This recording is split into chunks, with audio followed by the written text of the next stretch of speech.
बीच में परम आदरणीय मनोहर लाल जी पधारे हैं। मैं आप सब की तरफ से तमाम गुरुग्राम के जन की तरफ से आपका स्वागत करता हूं, आपका दिल से आभार व्यक्त करता हूं। उनके साथ ही हमारी कैबिनेट में उद्योग मंत्री राव नरवीर सिंह जी, हमारे गुरुग्राम के विधायक मुकेश शर्मा जी, सोहना के हमारे विधायक तेजपाल तंवर जी, हमारी पटौदी की विधायिका श्रीमती विमला चौधरी जी, हमारे जिला के माननीय अध्यक्ष सर्वप्रिय त्यागी जी, मानेसर के हमारे जिलाध्यक्ष अजीत यादव जी और हमारे पूर्व चीफ सेक्रेटरी और गुरुग्राम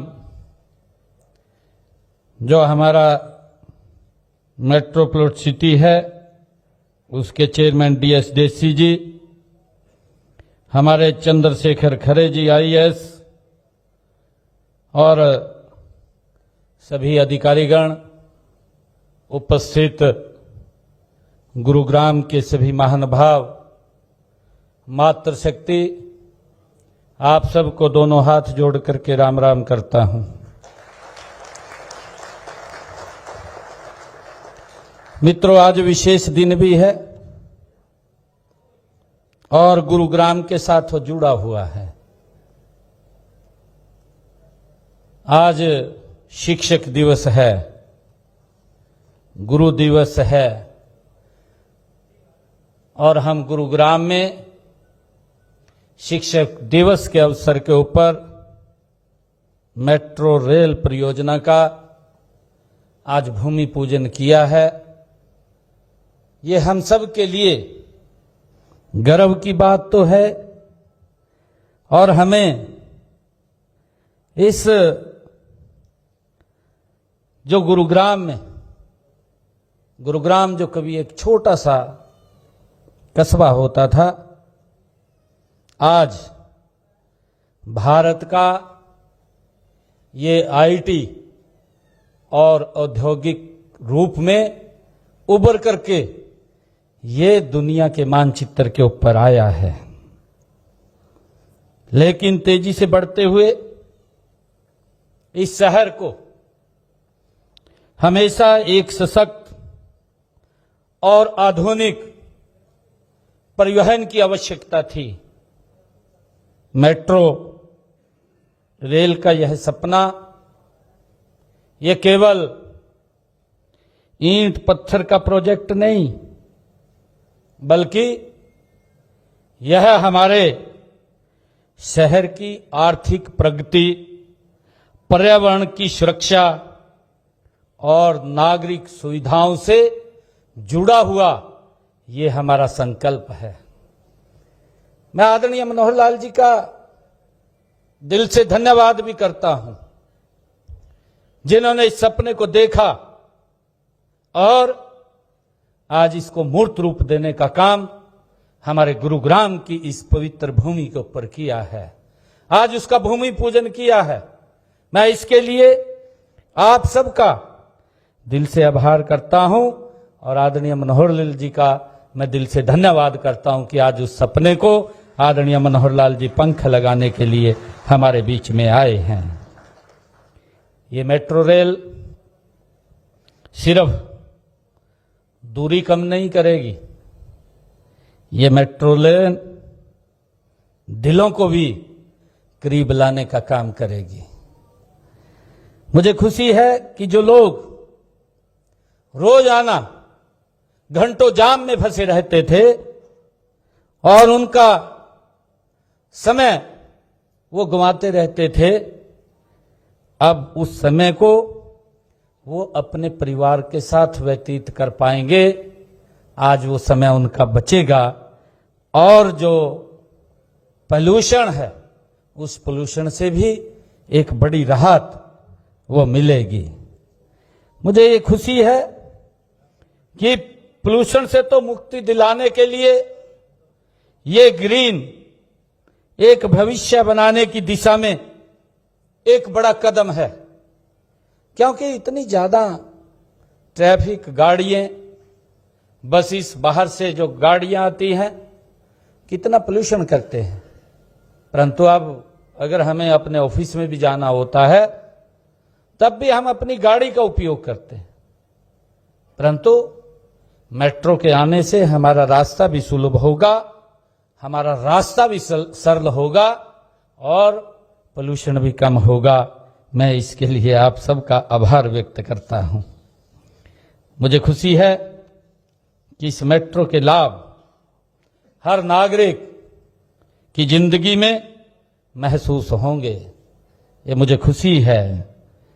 जो सड़क पर जाम लगा रहता है उससे भी बचाव होगा। और मुझे ये खुशी भी है कि इस जो उनका वेस्टेज ऑफ मनी होता था, घंटों घंटों जाम में खड़े रहते थे, ज्यादा खर्च होता था, वो खर्चा भी बचेगा और व्यक्ति उस खर्चे को अपने परिवार के ऊपर खर्च कर पाएगा, समय भी दे पाएगा। ये एक बहुत बड़ा लाभ इस मेट्रो का वो मिलने वाला है। और मुझे ये भी खुशी है कि लगातार ये जो परियोजना आज इसका शुभारंभ आदरणीय मनोहर लाल जी ने किया है, ये गुरुग्राम की एक नई पहचान बनेगी और ये परियोजना अपने पूरे समय में ये पूरी भी होगी और इसका लाभ हमारे गुरुग्राम के लोगों को तो मिलेगा, परंतु बाहर से आने वाले लोगों को भी इस परियोजना का, रेल मेट्रो का वो लाभ मिलेगा। मित्रों, मुझे खुशी है कि हमारी यात्रा ये यही नहीं रुकती। ये रेजांगला चौक से द्वारका सेक्टर 21, सेक्टर 56 से पंचगांव और साथ ही नमो मेट्रो कॉरिडोर जो दिल्ली से करनाल, दिल्ली से नीमराणा, गुरुग्राम से फरीदाबाद और नोएडा तक मेट्रो भी हमारी इस परियोजना में शामिल है। और मुझे खुशी है कि इस कनेक्टिविटी के अंदर पिछले 11 वर्षों का अगर इतिहास उठा करके देखेंगे, बिना रुके, बिना थके, गति से देश को विकास की एक नई ऊंचाई देने का काम आदरणीय नरेंद्र मोदी जी कर रहे हैं।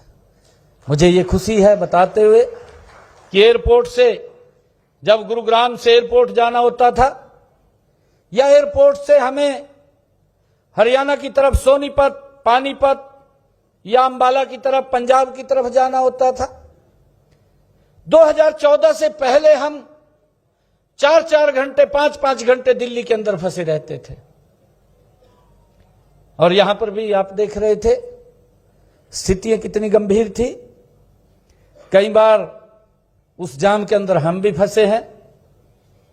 टाइम से हम चले हैं परंतु टाइम पर नहीं पहुंच पाए। जाम के कारण स्थितियां भयानक हो जाती थी। आदरणीय मोदी जी ने गुरुग्राम को भी जो एयरपोर्ट से टनल बना करके रास्ता दिया है, अब मात्र 10-15 मिनट के अंदर आप इस स्थान से एयरपोर्ट पहुंच जाते हैं। ये कनेक्टिविटी और ये सरल हमारे रास्तों को करने का काम आदरणीय नरेंद्र मोदी जी ने किया है। और मुझे खुशी है कि हम देख भी रहे हैं कि हमारे यहीं एयरपोर्ट से अगर हमें सोनीपत जाना है, मात्र 30 मिनट के अंदर एयरपोर्ट से आप सोनीपत पहुंच जाते हैं। ये हमारा समय भी बचा है, हमारा खर्चा भी कम हुआ है और हमारे रास्तों को भी सरल और सुगम करने का काम आदरणीय नरेंद्र मोदी जी ने किया है। मुझे खुशी है कि हमने लगातार गुरुग्राम के विकास के लिए, क्योंकि ये डेवलपिंग सिटी है, आगे बढ़ रही है।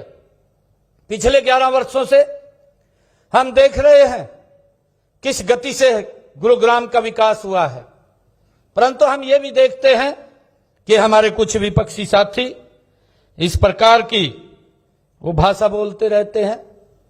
भाई, मैं आज आप लोगों के बीच में एक बात कहना चाहूंगा कि हमने देखा है कि अगर कोई व्यक्ति अपना मकान बना रहा है और मकान का जो वेस्टेज निकलता है वो रात के समय देखता है कहां खाली जगह मिलेगी, वहीं झाड़ करके चला जाता है। कई हजार मीट्रिक टन सीएनडी वेस्ट यहां पड़ा है। हमने पिछले दिनों इसकी बड़ी योजना बनाई कि कहीं भी किसी खाली जगह, किसी पार्क या किसी ऐसे स्थान के ऊपर सीएनडी वेस्ट पड़ा है, उसको उठा करके बाहर किया जाए, और उसके ऊपर लगभग लग रहे हैं, मैं कल अधिकारियों को पूछ रहा था, 30,000 मीट्रिक टन उसको उठा भी लिया है। हमने उठा करके उसको बाहर भेजने का काम कर रहे हैं। जो आदरणीय प्रधानमंत्री जी की सोच है और जो आदरणीय मनोहर लाल जी की सोच है कि हमारा गुरुग्राम कैसा होना चाहिए, हमारी सरकार निरंतर उसके ऊपर काम करते हुए इस गुरुग्राम को उसी रूप में ले जाने का काम कर रही है, क्योंकि ये विश्व के अंदर चमकता हुआ हमारा ये गुरुग्राम है।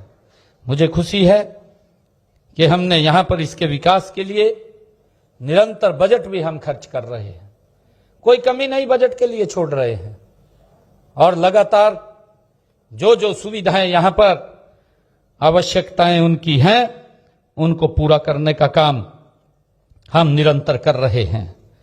मुझे ये बताते हुए कि आज हरियाणा विकास के पथ पर तेजी से आगे बढ़ रहा है, यह सब हमारे देश के यशस्वी प्रधानमंत्री आदरणीय नरेंद्र मोदी जी और प्रदेश में जो आप लोगों की सरकार ये चुनी गई है, ये ट्रिपल इंजन की सरकार चुनी गई है, ये उसकी ताकत का कमाल है कि हरियाणा प्रदेश और देश कितनी गति से बदल रहा है।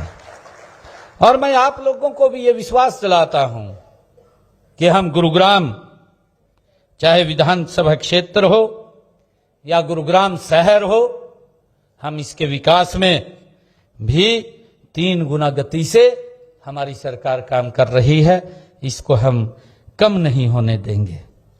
और मुझे बताते हुए आप लोगों को बड़ा हर्ष भी हो रहा है कि हमने 2014 से आज तक गुरुग्राम विधानसभा में, क्योंकि यहां पर बादशाहपुर अलग विधानसभा है, सोहना अलग है, पटौदी अलग है, मैं गुरुग्राम विधानसभा की बात कर रहा हूं, हमने 2014 से लेकर के अब तक 1,909 करोड़ रुपया यहां पर ओनली जो हमारा गुरुग्राम विधानसभा है उसके अंदर ये पैसा खर्च करने का काम हमने किया है।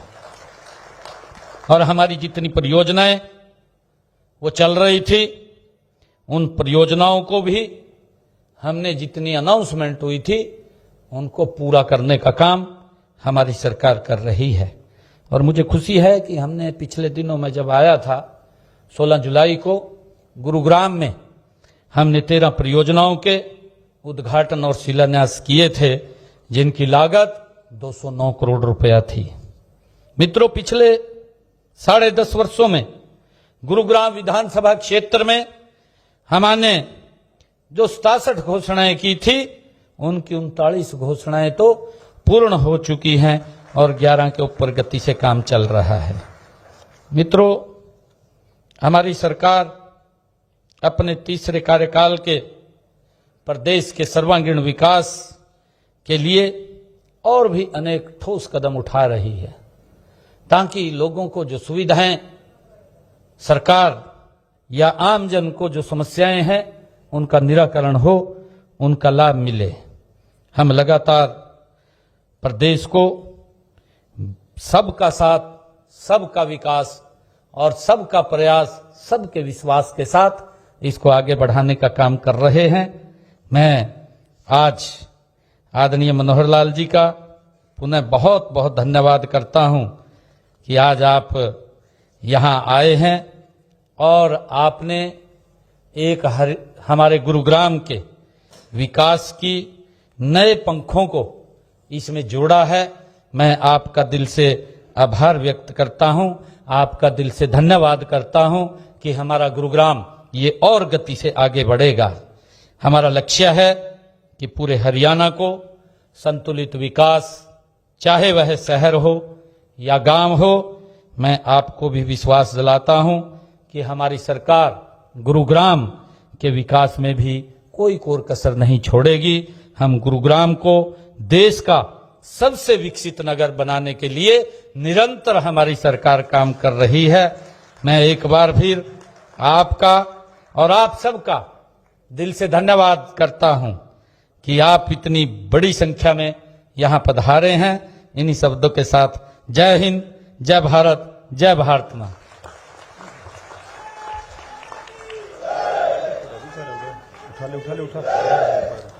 बहुत बहुत आभार माननीय मुख्यमंत्री श्री नायब सिंह सैनी जी का।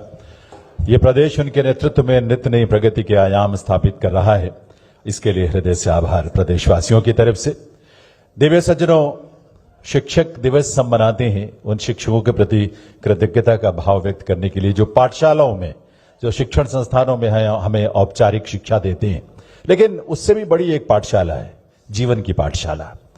जीवन की इस पाठशाला में जिन्होंने अपने व्यक्तित्व और कृतित्व से हमें जीवन मूल्यों से परिचित कराया, राजनीतिक जीवन में सुशासन और पारदर्शिता के साथ प्रगति का जिन्होंने पाठ पढ़ाया, सार्वजनिक जीवन में त्याग और सेवा के नए प्रतिमान जिन्होंने स्थापित किए और निजी जीवन में भी सादगी, संयम और अनुशासन के उदाहरणों से हम सबको प्रेरित किया, ऐसी विभूति माननीय केंद्रीय आवासन, शहरी कार्य और विद्युत मंत्री भारत सरकार श्री मनोहर लाल जी का आप सबके करतल ध्वनि के साथ वंदन अभिनंदन करते हुए मैं उनसे विनम्र अनुरोध करूंगा कि इस अवसर पर आज पुनः हम सबका मार्गदर्शन करें अपने प्रेरक संबोधन के साथ।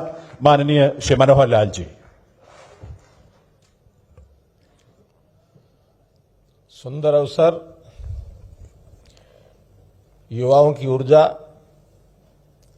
पता लगेगा आपका उत्तर कैसा मिलता है। भारत माता की। अभी तो छत को भी आवाज नहीं गई।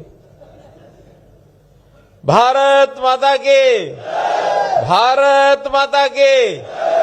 धन्यवाद।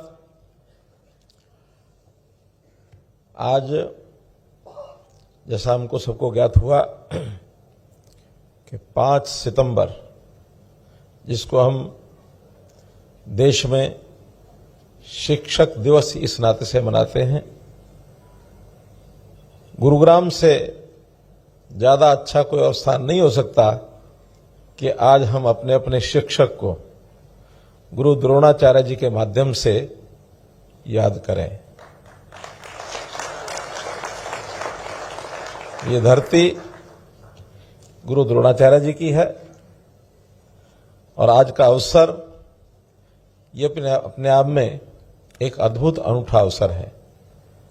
आज इस कार्यक्रम में अपने साथ अपने प्रदेश के यशस्वी मुख्यमंत्री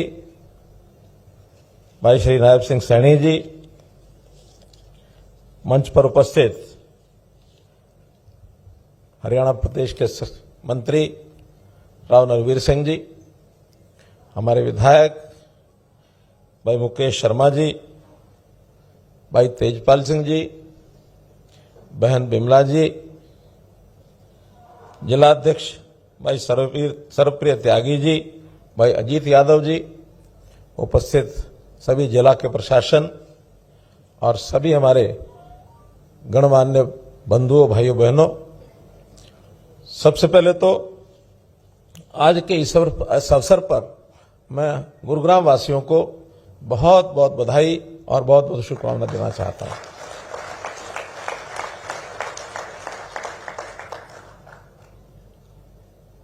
हमारा गुरुग्राम एक बढ़ता हुआ विकास की ओर आगे अग्रसर एक ऐसी नगरी है जिसका नाम न केवल अपने देश में है बल्कि दुनिया में भी है।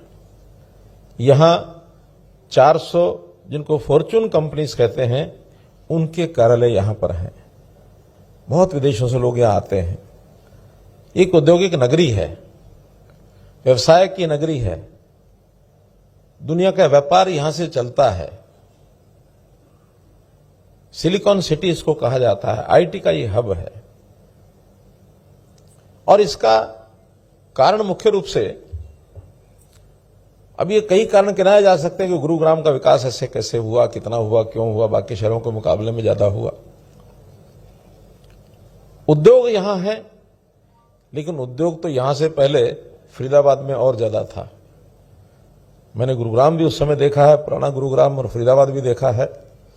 देश के पार्टीशन के बाद फरीदाबाद को एक औद्योगिक नगरी के रूप में विकसित किया गया, लेकिन समय के बाद वहां विकास रुका, यहां का विकास बढ़ा। और बढ़ने में जिन 2-3 चीजों का मैं उल्लेख कर सकता हूं कि जिस कारण से यहां का विस्तार हुआ और यहां के विकास को पंख लगे, उसमें एक प्रोजेक्ट तो है मारुति। मारुति का जितना बड़ा संस्थान यहां खड़ा हुआ और उसके कारण से उसकी जो एंसिलरीज हैं, जो उद्योग बढ़ा, उसने इस गुरुग्राम का नाम ऊंचा किया। दूसरा, अगर मैं, क्योंकि यहां रियल एस्टेट डेवलपर्स बहुत हैं, उसमें भी सबसे पहले अगर किसी को श्रेय दिया जा सकता है तो वो डीएलएफ को दिया जा सकता है। 2 तो ये है, और तीसरा, अगर ये तो कहीं भी जा सकते थे, कहीं भी लगा सकते थे उद्योग, लेकिन इससे भी महत्वपूर्ण अगर कोई है तो हमारी जो लोकेशन है, ज्योग्राफिकल लोकेशन, ये एयरपोर्ट के नजदीक होने के कारण से सबसे ज्यादा लाभ अगर गुरुग्राम को हुआ तो ये हुआ है। यानी मैं कहा करता हूं कि Gurugram is more near to the airport than any corner of Delhi. Gurugram तो हम 10-15 किलोमीटर पर बैठे हैं, और दिल्ली कोई भी कोना है, वो जहां अच्छे व्यवसाय का कोई कोना, तो 25-30-40 किलोमीटर से पहले नहीं है। विदेशियों को भी लगता है कि निकलो फटाफट गुरुग्राम पहुंच जाओ, और उसी कारण से एक अवसर जब मिलता है, व्यवसाय बढ़ता है, उद्योग बढ़ता है, लोग आते हैं काम करने वाले, विदेशों से लोग आते हैं, आईटी का यह हब बना। जब व्यापार बढ़ता तो उसमें से आय बढ़ती है, म्यूनिसिपैलिटी की भी आय बढ़ती है, प्रदेश सरकार की भी बढ़ती है, देश की भी बढ़ती है। अब हम क्लेम करते रहते हैं कि हमारा गुरुग्राम ये साहूकार शहर है, प्रदेश को भी बहुत देता है, देश को भी बहुत देता है। मैं तो देश भर के मेयर्स अभी आए हुए थे 3 दिन पहले करनाल में, तो मैंने उनको कहा कि हमारा गुरुग्राम ऐसा है जहां आज भी हमारे कारपोरेशन के पास 2000 करोड़ रुपए की एफडी है। क्यों मधु जी हंस रही हैं कि अंदर की बात बाहर निकाल दी है? कोई बुरी बात नहीं है, होना चाहिए, साधन है हमारे पास। अब जब इतना विस्तार हो रहा है शहर का, तो उसी प्रकार की सुविधाएं भी यहां होनी चाहिए। सारा देश अर्बनाइजेशन की ओर बढ़ रहा है। 70s में हमारा अर्बन एरिया जो पॉपुलेशन है वो 20% मानी जाती थी 60 और 70 के दशक में। आज वही पॉपुलेशन 35% से ऊपर है जो अर्बन है, और अब आगे और गति से बढ़ रही है पॉपुलेशन। 2047 तक ये पॉपुलेशन लगभग 50% अर्बन हो जाएगी, और इसमें भी बड़े शहर बहुत तेजी से बढ़ रहे हैं। और जब बड़े शहर तेजी से बढ़ रहे हैं तो उसमें जितनी आवश्यकताएं होती हैं, उसमें एक बड़ी आवश्यकता होती है यातायात का साधन। यातायात, रोड्स का एक अपनी लिमिटेशन है। रोड ट्रैफिक कितनी गाड़ियों को सहन कर पाएगा, उसकी एक लिमिटेशन है। उसके लिए और फैलाव करने के लिए जगह बहुत चाहिए। हर किसी को उसके हिसाब से अपना खर्च भी करना पड़ता है, गाड़ी लेनी पड़ती है, तो बहुत लाखों की गाड़ियां आती हैं। मेट्रो का विषय शुरू हुआ 2000 में, जब अटल जी देश के प्रधानमंत्री थे। 2002 में देश की पहली मेट्रो दिल्ली में शुरू की थी अटल बिहारी वाजपेयी जी ने।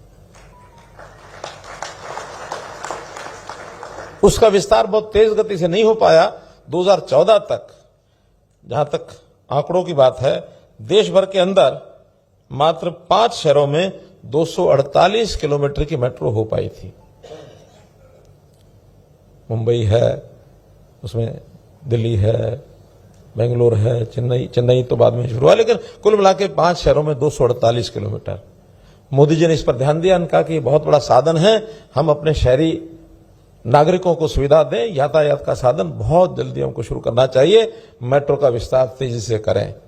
और आज आपको बता रहा हूं 2014 के बाद जिस गति से मेट्रो का काम आगे बढ़ा है, आज 1066 किलोमीटर पूरे देश में मेट्रो हो गई है और 24 शहरों में हो गई है। और हम अगर इसकी तुलना करें दुनिया के देशों के साथ, हम सबसे ज्यादा मेट्रो है चाइना में, इसके बाद यूएस से हमारे से सिर्फ 300 किलोमीटर आगे है, 1400 किलोमीटर वहां है, हम तीसरे स्थान पर हैं 1066 किलोमीटर के साथ। और मैं आपको विश्वास दिलाता हूं, हमारा 870 किलोमीटर ऐसा है जो भी पाइपलाइन में है, 970, और 970 किलोमीटर का आने वाले 2-3 साल के अंदर इसमें जो 400 किलोमीटर और पूरा होगा तो हम अमेरिका से, यूएसए से भी आगे बढ़ जाएंगे, नंबर 2 पर आ जाएंगे।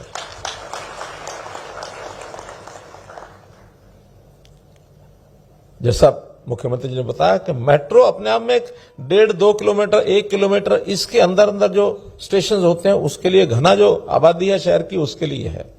लेकिन अब नोडल शहर हमारे शहरों के बाद 8-8, 10-10 किलोमीटर के बाद काफी बन गए हैं, उसके लिए नई योजना शुरू की है, RRTS, rapid rail transport service. हमारे यहां से भी, गुरुग्राम से दिल्ली सरायकाले खास से वो मेट्रो शुरू होगी और गुरुग्राम होते हुए और वो धारवाड़ा, बावल और आगे नीमराना, वहां तक ये लाइन बहुत जल्दी कैबिनेट से पास होकर के अपनी ये शुरू होने वाली है।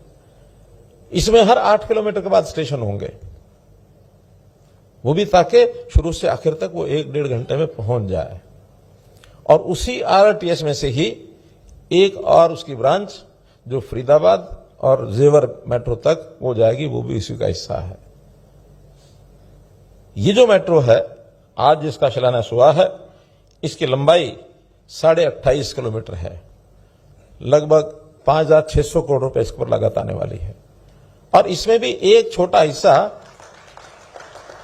1.5 किलोमीटर का वो इसके साथ है, बसई से जो द्वारका एक्सप्रेसवे है उसके साथ ये टच होगा, ताकि द्वारका एक्सप्रेसवे का अभी तो रोड ट्रांसपोर्ट से जो ट्रैफिक होता है उसका जुड़ेगा, बाद में वहां भी ऑर्बिटल रेल कॉरिडोर, ये प्रोजेक्ट किस लेवल तक पहुंचा मुझे मालूम नहीं, क्योंकि हरियाणा का ये प्रोजेक्ट है ऑर्बिटल रेल कॉरिडोर। डीसी जी पता है आपको, पलवल से शुरू होकर के और केएमपी के साथ साथ ये सोनीपत तक जाएगा, केएमपी के ऊपर ये रेल कॉरिडोर ये बनेगा। यानी उस रेल बनने के बाद हम यहां से दिल्ली होकर के भी चंडीगढ़ जाने की जरूरत नहीं है, हम उस रेल कॉरिडोर से ही एक ट्रेन लेकर के सीधा चंडीगढ़ पहुंच सकते हैं। इस एरिया का विकास बहुत तेजी से होने वाला है। केएमपी के इर्द गिर्द गुरुग्राम, मानेसर, फरीदाबाद, जेवर के रास्ते में, फिर इधर सोनीपत, हमारा बहादुरगढ़, झज्जर जिला, रेवाड़ी, बहुत तेजी से इसकी गति प्रगति होने वाली है।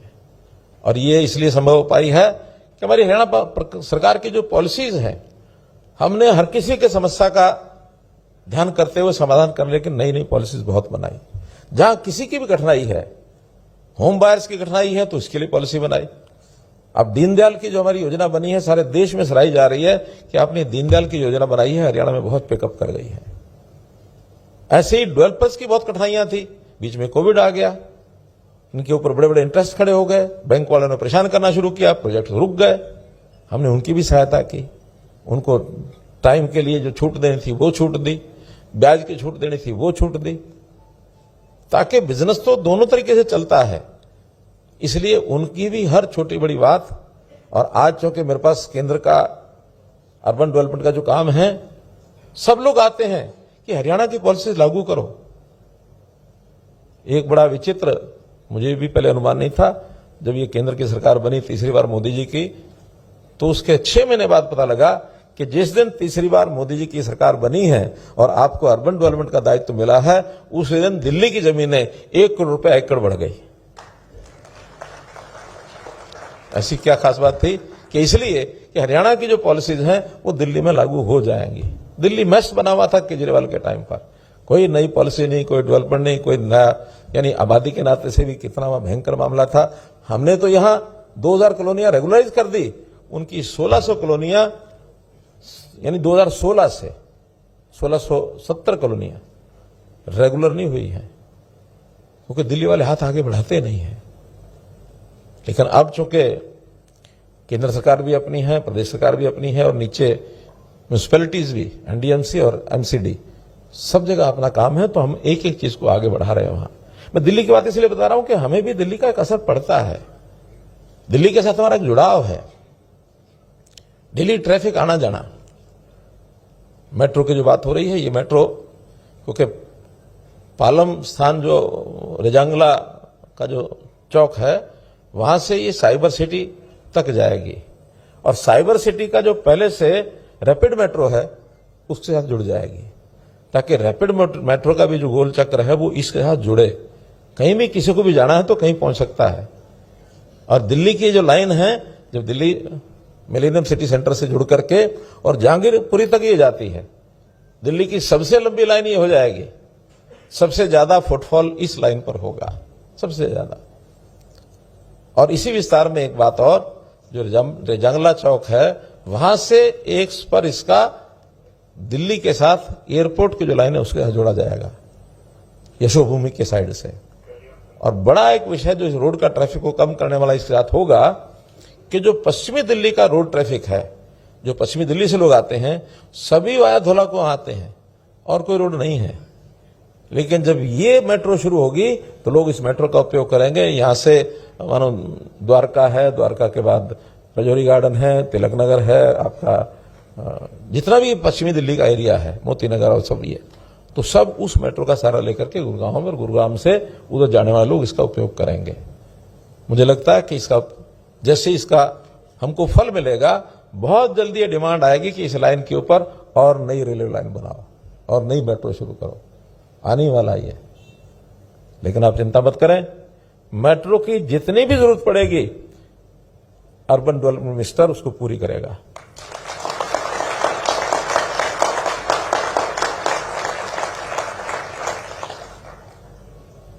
मित्रों, एक यातायात के नाते से बसों की भी यहां बहुत बड़ी आवश्यकता होती है। हमने 10,000 बसें ये कंसेशनल रेट पर सारे देश में सप्लाई करने की बात विचार की है, जिसमें 450 बसें हरियाणा को भी मिल रही हैं, 100 बसें केवल गुरुग्राम में आएंगी। उसकी सब्सिडी पर किलोमीटर की केंद्र सरकार देगी। अब ये सारी लोकल जितने भी लास्ट माइल कनेक्टिविटी के नाते से बसों की जो आवश्यकता होती है उसको पूरा करना भी हमारा काम है। एक नई योजना भी हम बना रहे हैं, मेट्रो के साथ उसको जोड़ेंगे कि मेट्रो स्टेशन पर जब कोई व्यक्ति उतरे, वहां भी हर कोई अपने साधन लेके आता है, अपना स्कूटर, अपनी कार अपना ला करके, वहां पार्किंग की जरूरत है। लास्ट माइल कनेक्टिविटी का एक व्यवस्था बना रहे हैं ताकि व्यक्ति को अपना वाहन लेके ना आना पड़े। एक ऐप होगा, उस ऐप से बटन दबाओ, जिस घर से आदमी को लेके आना है, मोटरसाइकिल चाहिए तो वो जाएगा, ऑटो चाहिए वो जाएगा, 4 व्हीलर चाहिए वो जाएगा, कार चाहिए जो चाहिए वो जाएगा, आपको ले आएगा, स्टेशन पर बैठाएगा। जो कार्ड मेट्रो का उसी कार्ड से काम चल जाएगा। दिल्ली में जहां उतरेगा या किसी भी स्टेशन पर उतरेगा, वहां फिर बटन दबाएगा और उसको कोई ना कोई, जो वहां टैक्सी खड़ी है या वहां ऑटो खड़ा है या मोटरसाइकिल भी उसमें होंगे, वो उसको बैठाएगा। सुरक्षा की गारंटी होगी कि सुरक्षित आपको आपके डेस्टिनेशन पर वो पहुंचाएगा, ताकि लोगों को अपनी कारें, गाड़ियां वाड़ियां, क्योंकि कार का सबसे बड़ा जो समस्या पेट्रोल और डीजल की समस्या नहीं है, गैस की समस्या नहीं है, ई कार की समस्या भी नहीं है, समस्या है पार्किंग की। आज ना घरों में ना हमारे डेस्टिनेशन पर पार्किंग ही नहीं होती, कहां खड़ी करें? क्योंकि जमीन जो है, लैंड जो है, वो एक लिमिटेड सोर्स है हमारा। कारें तो बन जाती हैं, फैक्ट्रियां बना लेंगी, लैंड कहां से लाएंगे? मल्टी स्टोरी भी कहीं कहीं बनती है, पार्किंग बहुत ज्यादा नहीं बना सकते हैं। तो इसलिए इन समस्याओं का हल निकालना ये अपने डिपार्टमेंट के जिम्मे है। एक विषय और मैं ध्यान कराऊंगा गुरुग्राम का, क्योंकि गुरुग्राम जो बसा, ये 2000 के आसपास इसकी प्लानिंग बनी। लेकिन प्लानिंग बनाते समय शायद, मैं दोष तो नहीं देना चाहूंगा उनको, लेकिन शायद उनका अनुमान नहीं होगा कि किस गति से गुरुग्राम बढ़ जाएगा। अगर इस गति का उनको पता होता कि यहां की आबादी 40 लाख, 45 लाख, 50 लाख हो जाएगी 15-20 साल में, उस समय तो 2 लाख की आबादी थी सारी, तो शायद उसका कुछ सोच लेते, विचार कर लेते। लेकिन गुरुग्राम बहुत रैपिड स्पीड से बढ़ा। इस स्पीड से तो नोएडा भी नहीं बढ़ा है। और इसके कारण से लोग आने वाले, इंडस्ट्री लगाने वाले, व्यापार करने वाले आगे आगे, प्रशासन को पीछे पीछे लगना पड़ा। जब हम आए 2014 में, ठीक कहा राव नरवीर जी ने, ये इफ्को चौक, ये सिग्नेचर टावर, ये आपका हिरोंडा चौक, राजीव चौक, ये चारों जाम रहते थे। तुरंत हमने दिल्ली के लोगों से, यानी नेशनल हाईवे अथॉरिटी से बात की। उनका ठीक है, कुछ शेयर हम डालेंगे, कुछ नेशनल हाईवे है और कुछ हरियाणा सरकार डाले। हमने इस सारे के ऊपर लगभग 2000 करोड़ रुपए लगा करके ये चारों जितने भी यानी अंडरपास, फ्लाईओवर्स और इनको भी फ्लाईओवर के लिए क्रॉस करने के लिए जितनी भी सड़कों की आवश्यकता थी वो सब बनाई। और अब लेटेस्ट जो आपका नहीं, ये जो UR2 तो बाद में बना, एक अंडरपास वो आपको पीछे बना ना, एमबीएस मॉल, एमबीएस के सामने, क्योंकि इंडस्ट्रियल एरिया से लेकर के इधर आने के लिए समस्याएं थी, तो उधर से निकलने के अंडरपास एक एमबीएस के सामने इसलिए बनाना पड़ा कि गुरुग्राम के लोगों को दिल्ली जाकर के पार ना करना पड़े, अंदर अंदर से पार करके वो साइड बल के आ सकें। इसमें बहुत बड़ा, यानी प्राइवेट पार्टनर जो है उनका भी बहुत बड़ा सहयोग है, लेकिन हर काम को किया है। ये जो पानी जितना आता था, क्योंकि ये पानी पहले अरावली पर्वत पहाड़ियों के जो पानी था ये फैलता था खेतों में, और खेत में अगर 10-15 दिन 1-2 फुट पानी खड़ा रहे तो कोई समस्या नहीं होती, बल्कि किसान को लाभ होता है। 2 फुट पानी 15 दिन में जमीन चूस जाती है और जमीन उपजाऊ होती है, जमीन के अंदर पानी का लेवल बढ़ता है। लेकिन अब वो तो हमने सब एरिया जो है कवर कर लिया बिल्डर्स ने। हमने योजनाएं बनाई तभी किया, उसके बिना जबरदस्ती तो नहीं करते वो, लेकिन जितना विस्तार हुआ उसकी प्लानिंग बनी, प्लानिंग के बाद वो बिल्डर्स आ गए, बिल्डर्स आने के बाद आज वो पानी सारा वो इकट्ठा होकर के उसको कहीं ना कहीं रास्ता चाहिए बाहर निकलने का। और हमारे ये जो बादशाहपुर ड्रेन, यही ना, बादशाहपुर ड्रेन की इतनी कैपेसिटी नहीं थी कि उस सारे पानी को एक साथ आगे न जो वो ड्रेन तक ले जाए। इसके लिए भी हिरोंडा चौक के पास एक नाला बिल्कुल कवर किया हुआ था, उसको हमने जमीन मालिकों से, प्राइवेट जमीन को खरीद करके उनको कंपनसेशन देकर के उसको चौड़ा किया। आगे जाकर के नजफगढ़ ड्रेन के साथ लेग 1, लेग 2, लेग 3, ताकि 3 जगह से पानी का प्रोसेसिंग हो सके और उसको हम नजफगढ़ ड्रेन में डाल सकें। बड़ी समस्या एक और है कि नजफगढ़ ड्रेन की कैपेसिटी नहीं है कि इतना पानी वो खींचे। दिल्ली में जाकर के फिर वो भीड़ी हो जाती है। लेवल हालांकि 5 मीटर यहां ऊंचा है, यमुना का लेवल नीचे है, लेकिन पानी की गति तो पानी की गति के हिसाब से रहेगी। तो कुछ समस्याएं ऐसी हैं जिनको स्वीकार करने में कोई हर्ज नहीं है। और वर्षा भी कई बार पिछले कुछ सालों से देख रहा हूं मैं, घंटा 2 घंटे में इतनी ज्यादा वर्षा हो जाती है। और खास करके जब अंडरपास बनते हैं उसमें सिस्टम सारे बने हुए हैं पानी को निकालने के, लेकिन एक साथ पानी आना, तो एक साथ पानी को निकालने में कठिनाई होती है। गाड़ियां बढ़ गई। हमारे मुकेश जी ने उस दिन थोड़ा एक उदाहरण दे दिया कि वर्षा के समय हमारे स्कूटर मोटरसाइकिल वाले लोग भी फ्लाईओवर के नीचे खड़े हो जाते हैं, रास्ता जहां 3 कारें निकलती हैं वहां एक ही निकल पाती है तो ट्रैफिक जाम होगा। कुछ लोगों ने इसका मजाक उड़ाया। उन्होंने तो वास्तविकता बोली है। हम कभी भी जो कोई कमी है उसको स्वीकार करने में कोई हर्ज नहीं है, लेकिन उसको ठीक करने के लिए प्लानिंग तो बनाएंगे। कोई एक दिन में शुभ मंत्र नहीं है कि आज कोई बनाया और कल हो जाएगा। पिछले लगातार 10-11 साल से गुरुग्राम में कुछ ना कुछ काम लगातार चलता है। एक साथ सारे काम नहीं कर सकते, क्योंकि हमको कोई एक ड्रेन बनाने के लिए, रास्ता बनाने के लिए बाकी सब खाली छोड़ना पड़ता है, सो दैट उसका एक बाईपास बना रहे। अगर आपने 4 नाले सारे खोद दिए तो क्या कियोस्क होगा, ये आप तो समझ सकते हैं। तो उसके लिए लगातार 11 साल से काम कर रहे हैं। गुरुग्राम पहला शहर है जहां हमने मेट्रोपॉलिटन डेवलपमेंट अथॉरिटी बनाई, जीएमडीए। जीएमडीए बहुत काम कर रही है। आज हमारे डीसी जी इसमें लगे हैं, पूरा दिन रात लगे हैं अपने पूर्व सेक्रेटरी, सब नई नई योजनाएं। बल्कि आज भी रास्ते में आते समय सुझाव बहुत आते हैं। राव नरवीर जी ने एक सुझाव बताया, मुझे ठीक लगता है। मैंने डीसी जी को कहा कि इस कार्यक्रम के बाद मिलेंगे, उसको सिरे चढ़ा देंगे। काम की प्लानिंग सिरे चढ़ाने में समय लगता है, प्लानिंग बनती है, फिर उसके लिए काम शुरू करते हैं तो उसमें 1-2 साल लगते हैं। तो ऐसी सारी चीजें गुरुग्राम को बेहतर शहर बनाने के लिए हम चाहते हैं कि गुरुग्राम आइकन सिटी बने, है ही आइकन सिटी, लेकिन स्वच्छता के मामले में एक टारगेट मित्रों आप लोगों के भरोसे मैंने प्रधानमंत्री को कह दिया है, भले वो डिपार्टमेंट हमारा है, उसका मूल्यांकन करता है तो मूल्यांकन गलत तो नहीं होगा, मूल्यांकन तो ठीक ही होगा, लेकिन स्वच्छता में गुरुग्राम अगले साल प्रथम स्थान पर आना चाहिए।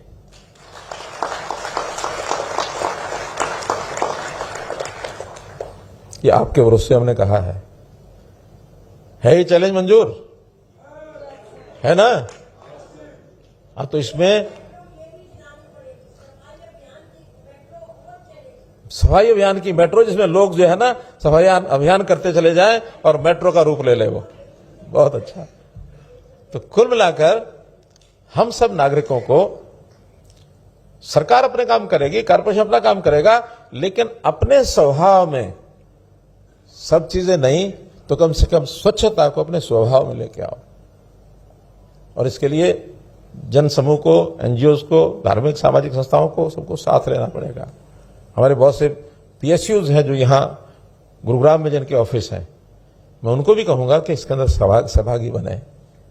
तो स्वच्छता के काम में हम आगे बढ़ेंगे, समस्याएं जितनी हैं उनको सबको ठीक करेंगे, चैलेंज जो है उसको स्वीकार करेंगे।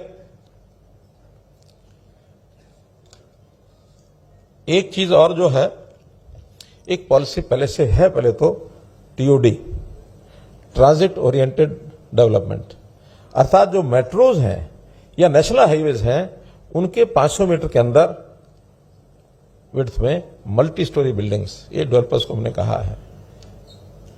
प्राइवेट जमीन वाले जो हमारे मकान वाले हैं, भले उनसे बात करें और एक 2000-4000 मीटर का कोई टुकड़ा, उनको भी सबको लाभ पहुंचाएं, उनको सबको अच्छे फ्लैट दें उसमें, और ऐसे फ्लैट बना करके जितने फ्लैट और बचते हैं उसको बेच करके अपनी कीमत पूरी करें, लेकिन मल्टी स्टोरी बिल्डिंग्स, ताकि वहां से उतरे और मेट्रो में पहुंच गए, अपना जहां जाना चले गए, गाड़ी भी नहीं रखनी पड़े, कार भी ना रखनी पड़े।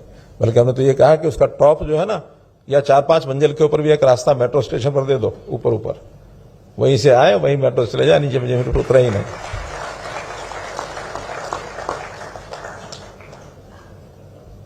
फ्लाइंग पाथ होता ना, बन सकते हैं, कोई दिक्कत नहीं है। आज बहुत टेक्नोलॉजी ने बढ़ा, मैं कहता हूं कि बहुत ही विकास किया है, बहुत प्रगति की है। मैं अभी अहमदाबाद गया था तो एक मेट्रो स्टेशन और उसके ऊपर होटल बना हुआ है, नीचे स्टेशन है ऊपर होटल है। लैंड का ठीक उपयोग करना, तो इस प्रकार के मल्टीपर्पज सिस्टम ये हमको खड़े करने पड़ेंगे। एक बात की आपको मैं शुभकामना और बधाई देता हूं कि अभी जीएसटी, पिछले कई वर्षों से जब जीएसटी शुरू हुआ बहुत आलोचना हुई, लेकिन आज सब लोग, व्यापारी खास करके कहते हैं जीएसटी जैसा बढ़िया कुछ काम नहीं था। उस समय जो ज्यादा स्लैब बनाए गए थे, 4 स्लैब, उन स्लैब्स को 2 स्लैब कर दिया। सब खाने पीने की चीजें, हमारे वाहन, बाकी सब सस्ते हो गए।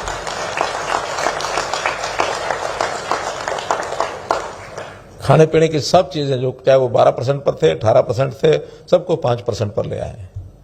ऐसे ही जो सामान्य व्यक्ति की उपयोग की चीजें हैं, अगर वो 28 पर थी, 18 पर थी, उनको 5 पर ले आए। हाँ, जो पे कर सकते हैं उनको 18 पर या 18 पर रखा, 28 तो है ही नहीं, खत्म हो गया। तो इसके कारण से हमारे यहाँ जो उपयोग करने वाले उनकी कंजम्पशन भी बढ़ेगी, सेल बढ़ेगी तो व्यापार बढ़ेगा और हमारा उद्योग, उस पर उत्पादन बढ़ेगा, और जिससे अपने देश का जो जीडीपी है वो और बढ़ेगा। देश में प्रधानमंत्री जी के संकल्प बहुत ऊंचे संकल्प हैं, हम शायद अनुमान नहीं लगा सकते कितने उनके ऊंचे संकल्प हैं। उन्होंने कहा कि हम आने वाले समय में दुनिया की तीसरी बड़ी आर्थिक शक्ति बनेंगे। अभी हम 4 नंबर पर हैं। हमें 2 साल में जर्मनी को पीछे छोड़ना है। $5 ट्रिलियन की हमारी इकोनॉमी बने, जो आज 4.19 ट्रिलियन है।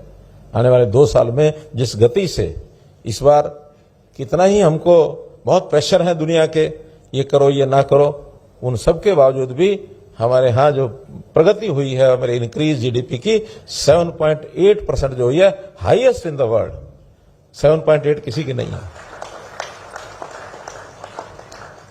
बहुत आशावादी बन करके हम आगे बढ़ रहे हैं।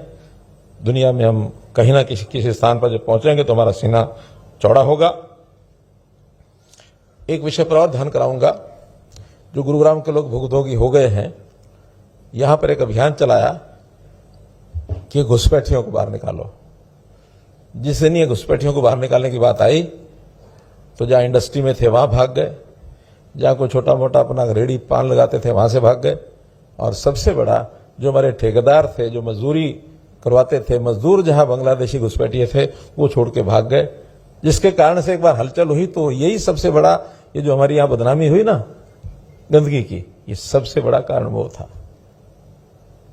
अल्टीमेटली हमने अपने अधिकारियों को सबको कहा कि यहां जाके बैठ जाओ और इन व्यवस्थाओं की पूर्ति करो, कहीं से भी लाओ, कुछ भी करो, लेकिन गुरुग्राम जैसे शहर की ये हालत जैसी सुन रहे हैं ऐसी नहीं रहनी चाहिए। मैं बधाई देता हूं हमारे उन अधिकारियों को भी जो यहां बैठे और लगातार प्लानिंग बना करके आज गांव-गांव, गली-गली और जहां कहीं समस्या उसको कर रहे हैं। हाँ, वर्षा अपने आप में एक बड़ा कारण है जिस कारण से वो गति नहीं बन पाई, और ये वर्षा भी 86 के बाद, यानी 40 साल में इतनी वर्षा पहली बार हुई है सारे देश में, पहली बार हो रही है।